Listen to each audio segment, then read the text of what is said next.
Le camp du Vernet occupe une place particulière dans le dispositif des camps français d'internement. Il ouvre en 1939, comme la plupart des camps de proximité des Pyrénées, puisque nous trouvons au bord de la N20, tout près de Pamiers, de Foix, près de la frontière espagnole, du Somport. Mais ce camp ouvre d'abord pour accueillir les Espagnols qui passent la frontière. Et à partir de septembre 1939, là, un tournant qui donne une singularité à ce camp. En effet, il n'est plus géré par l'armée, il est géré par le ministère de l'Intérieur. Ça n'est pas un camp d'hébergement, c'est un camp répressif, un camp qui vise à interner toutes les personnes qui représentent un danger pour la sécurité nationale. Dans un rapport établi par le chef de camp et par le service d'information, on voit que ces internés sont répartis par quartier, mais également par religion, les musulmans, les israélites, les chrétiens, les divers, répartis aussi par nationalité. Et cette liste est impressionnante. On a des Allemands, des Anglais, des Autrichiens, des Argentins, des Belges, des Brésiliens, des Chinois, des Lettons, des Luxembourgeois, etc. Cette diversité, on en a une illustration dans un document étonnant, unique, qui a été retrouvé chez un particulier il y a quelques années. Il s'agit d'une série de photos, des photos, on va dire, équivalentes à des photos d'identité judiciaire. On n'a pas réussi à identifier tous ceux qui se retrouvaient sur les photos. Le travail est en cours, mais c'est très impressionnant. Vous avez des plaques et des plaques photos. Ils étaient pour l'essentiel soit des Espagnols engagés fortement dans le combat pour la République, soit membres des brigades internationales. Il s'agissait de contrôler, d'interner, de mettre à l'écart des personnes qui apparaissaient comme dangereuses pour l'État.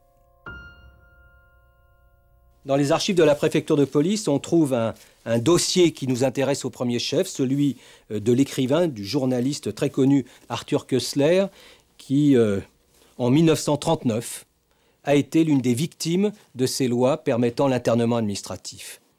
En effet, au début du mois d'octobre, il est arrêté à Paris, transféré d'abord à Roland-Garros, puis vers le camp disciplinaire du Vernet, auquel il va consacrer un livre très important qui s'appelle « La lie de la terre ». Ce témoignage sera écrit en 1940 et publié en Angleterre.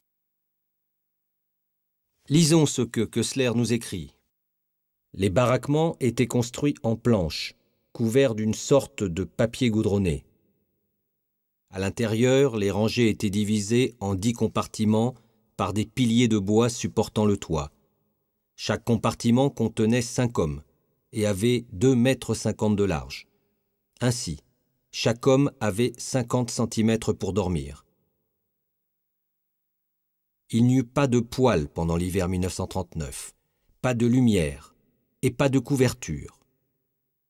Le camp n'avait pas de réfectoire, il n'y avait pas une seule table et pas un seul tabouret dans les baraques. Voilà en gros quelles étaient les conditions de vie au camp du Vernet. Il faut toutefois rappeler qu'il avait en France la réputation d'être le plus dur. Mais il faut aussi noter qu'au point de vue de la nourriture, de l'installation et de l'hygiène, le Vernet était même en dessous du niveau d'un camp de concentration nazi. Parce qu'il s'agit d'un camp répressif, une structure particulière a été mise en place au Vernet. Il s'agit du service d'information. En octobre 1941, en fait, il va fonctionner à partir de septembre 1939, à partir du moment où le camp est un camp répressif. C'est très original parce qu'on a là tous les éléments d'un contrôle politique récurrent, journalier, hebdomadaire, mensuel sur l'ensemble des internés.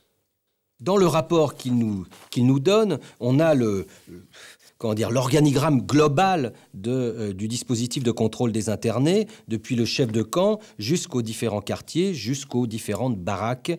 Et il dispose, pour cette politique de contrôle, de toute une série d'instruments. Il y a d'abord le plus important, le service de censure, car des milliers de lettres, on a même des chiffres qui sont donnés, des milliers de lettres sont ouvertes chaque mois, 7409 lettres exactement qui vont être ouvertes à la première quinzaine de novembre 1941 dans toutes les langues, français, allemand, espagnol, italien et puis les langues les plus diverses. On va essayer de traquer les informations qui sortent du camp ou qui arrivent au camp.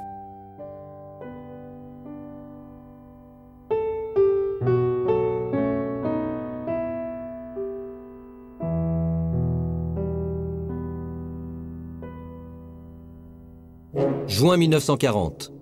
Pétain demande l'armistice. La France est divisée en deux par la ligne de démarcation, l'administration française étant présente sur tout le territoire et Vichy contrôlant la zone dite non occupée. Pour les nouveaux maîtres du pays, cette défaite s'explique par une forme de pourrissement de la société française depuis la Révolution de 1789. Un pourrissement lié à un complot de ce que Pétain lui-même dénomme alors les forces de l'anti-France, à savoir le juif, le communiste, l'étranger, le franc-maçon. Dès lors, l'exclusion de ses ennemis de l'intérieur apparaît comme une condition essentielle de la régénération de la société française, l'objectif affiché par le pouvoir à Vichy. C'est donc en toute logique que le camp d'internement est un instrument au service d'une politique d'exclusion qui, sans la moindre pression allemande, est au cœur du nouveau régime. À la fin 1940, on comptait près de 55 000 personnes internées dans le sud de la France et en Afrique du Nord, qui étaient sous le seul contrôle de Vichy. Alors qu'en zone occupée, on ne comptait que 2500 à 3000 internés. Ce n'était pas parce qu'on vivait mieux, bien sûr, en zone nord qu'en zone sud, mais parce que l'internement administratif n'était pas un instrument privilégié par l'occupant allemand dans sa politique de répression et de persécution, alors qu'elle était au cœur de la politique de Vichy. La situation réelle de ces camps d'internement, on la connaît en particulier grâce aux rapports laissés par les œuvres d'assistance françaises et surtout étrangères, juives, chrétiennes, laïques, qui toutes intervenaient dans les camps du sud de la France et qui ont même décidé de se coordonner au sein de ce qu'on a appelé le comité de Nîmes. Nourriture, hygiène, aide à l'immigration, ateliers dans les camps, aide culturelle et cultuelle, le soutien aux internés prend des formes multiples.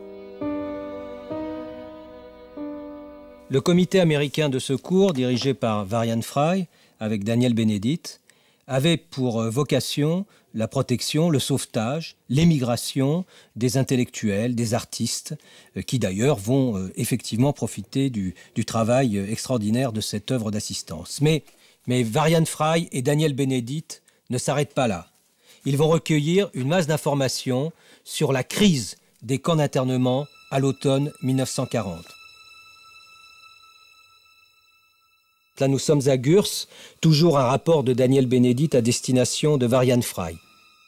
À peu près 2 mois, jour pour jour, après l'expulsion des Juifs du Pays de Bade, de Palatinat et de Sarre, ou du moins ceux qui restaient. On est allé chercher les vieux, on les a expulsés, on est même allé chercher les aliénés dans les hôpitaux psychiatriques.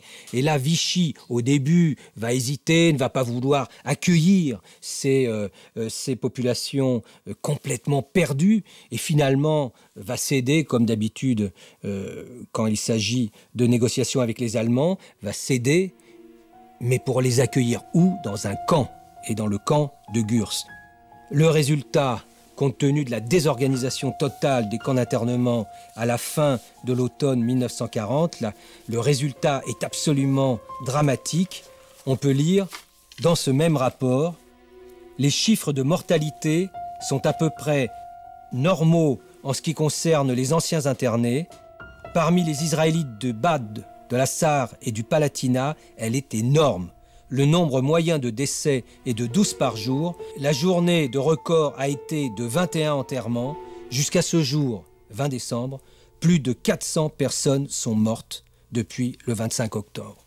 Et de fait, dans le premier hiver 40-41, plus de 700 internés sont morts à Gurs et l'hiver suivant, encore 500, soit 1200 morts, pour l'essentiel parmi ces Allemands expulsés de Bade, de Palatinat et de Sarre.